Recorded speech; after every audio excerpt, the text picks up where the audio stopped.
السلام علیکم ناظرین، آج کے ولاگ میں خوش آمدید۔ آج ہم آپ کے ساتھ پاکستان اور دنیا بھر سے 10 اہم خبریں شیئر کریں گے۔ سب سے پہلی خبر، اسلام آباد مذاکرات، پاکستان کی ثالثی اور تہران کا طرز بضب۔ ناظرین، پاکستان اس وقت امریکہ اور ایران کے درمیان دوبارہ ممکنہ جنگ کو روکنے کے لیے سفارتی محاذ پر مرکزی کردار ادا کر رہا ہے۔ اسلام آباد میں مذاکرات کا دوسرا دور شروع ہونا طے ہے، تاہم تازہ ترین اطلاعات کے مطابق تہران سے ابھی تک کسی باضابطہ وفد کی آمد کی تصدیق نہیں ہو سکی۔ پاکستان کے وزیر اعظم اور آرمی چیف نے گزشتہ چند دنوں میں ایران اور دیگر علاقائی طاقتوں کے اہم دورے کیے ہیں تاکہ اس نازک مرحلے پر مذاکرات کی میز کو آباد رکھا جا سکے۔ تاہم اسلام آباد میں سیکیورٹی ہائی الرٹ ہے اور اسے ریڈ زون میں تبدیل کر دیا گیا ہے۔ دوسری خبر، صدر ٹرمپ کا الٹیمیٹم اور فائر بندی کی میعاد۔ ناظرین، امریکی صدر ڈونلڈ ٹرمپ نے آج ایک اہم بیان میں واضح کیا ہے کہ وہ ایران کے ساتھ جاری 2 ہفتوں کی فائر بندی جو آج کے دن ختم ہو رہی ہے، اس میں توسیع کے حق میں نہیں ہیں۔ ٹرمپ نے CNBC کو انٹرویو دیتے ہوئے کہا ہے کہ ہمارے پاس زیادہ وقت نہیں ہے، ایران کو اب فیصلہ کرنا ہوگا۔ انہوں نے دھمکی آمیز لہجے میں کہا کہ اگر کوئی بڑا معاہدہ طے نہیں پاتا تو دوبارہ ایران کے اوپر بمباری شروع کی جا سکتی ہے۔ وائٹ ہاؤس کے مطابق ناظرین، JD وانس امریکی وفد کی قیادت کر سکتے ہیں ان مذاکرات میں۔ تیسری خبر، ہیبرون میں 16 سالہ فلسطینی نوجوان کی شہادت۔ ناظرین، آج صبح مقبوضہ مغربی کنارے کے شہر الحلیل میں ایک افسوسناک واقعہ پیش آیا جہاں 16 سالہ فلسطینی نوجوان محمد مجدی ایک گاڑی کی ٹکر سے شہید ہو گئے۔ اطلاعات کے مطابق یہ گاڑی اسرائیلی کابینہ کے ایک وزیر، ممکنہ طور پر اتمار بن گویر کے سیکیورٹی قافلے کا حصہ تھی۔ اسرائیلی حکام نے دعویٰ کیا ہے کہ نوجوان سرخ بتی پر سڑک پار کر رہا تھا، جبکہ فلسطینی ذرائع اسے جان بوجھ کر فلسطینی نوجوان کو قتل کرنے کی کارروائی قرار دے رہے ہیں۔ چوتھی خبر، ایمنسٹی انٹرنیشنل کی رپورٹ۔ ناظرین، 2026 پاکستان کے لیے انتباہ۔ ایمنسٹی انٹرنیشنل نے ناظرین آج اپنی سالانہ عالمی رپورٹ جاری کی ہے جس میں پاکستان میں انسانی حقوق کی بگڑتی ہوئی صورتحال پر گہری تشویش کا اظہار کیا گیا ہے۔ رپورٹ کے مطابق پاکستان میں سائبر کرائم قوانین اور انسداد دہشت گردی قوانین کا استعمال سیاسی مخالفین، صحافیوں اور کارکنوں کو دبانے کے لیے کیا جا رہا ہے۔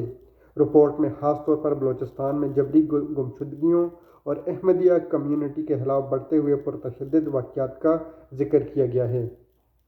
پانچویں خبر، ابنائے ہرمز میں ڈیجیٹل اسکیم۔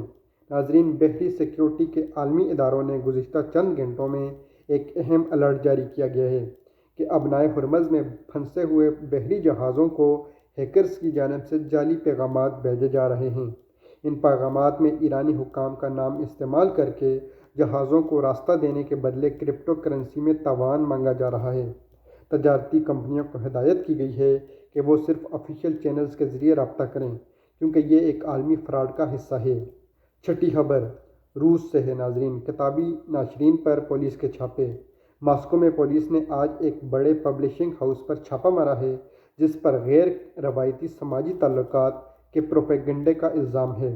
روسی صدر پوٹن کی سخت گیر پالیسیوں کے تحت کسی بھی ایسی کتاب یا مواد کی اشاعت پر مکمل پابندی عائد ہے جو مغربی لبرل اقدار کی عکاسی کرتی ہو۔